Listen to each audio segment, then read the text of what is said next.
featuring the leading voice on one of today's top topics. We're joined now by Erie County Executive Brenton Davis, who helped us out Friday night getting you information during the public 911 outage. What can you tell us about that, sir, and what transpired Friday? Yes, I mean, that ultimately ended up being a software issue that was at the state level. So, I mean, all of our systems are tied together, you know, so we can assist other counties in the event that there's an outage. But this happened to be, you know, something that was outside of county control. However, when something happens, we need to respond.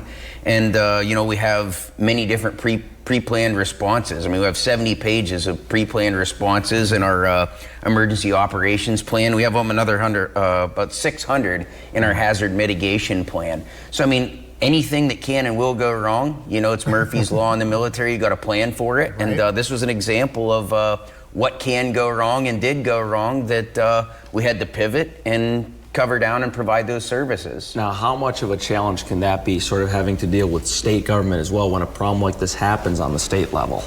So, I mean, ultimately, everything falls to the county's shoulders. You know, when folks here need assistance, you know, no answered call is acceptable. So that's why we have these pre-planned responses. That's why we, you know, war game these things. We practice, we plan. You go through and you make sure that no matter what is happening, you have a pre-planned response in order to respond. Communities that prepare, respond. Communities that fail to respond, react, and we don't want to be one of those. Now, you literally just got in from Philadelphia from 3 days there. Tell us what you were up to.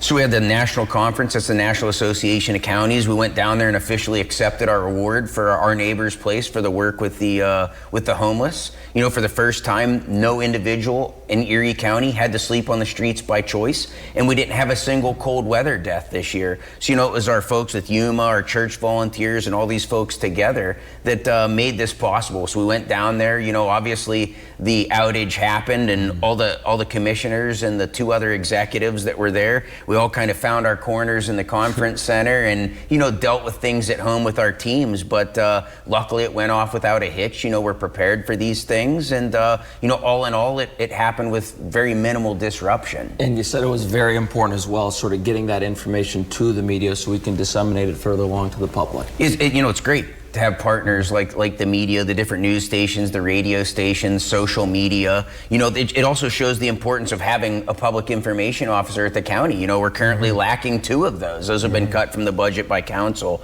But I mean, this just goes to show another instance where, you know, when you cut things out of the budget willy-nilly, I mean, this could have been disastrous. Luckily, you know, I've taken over those duties, and, you know, with my background in the Army, you know, we've been able to do that seamlessly.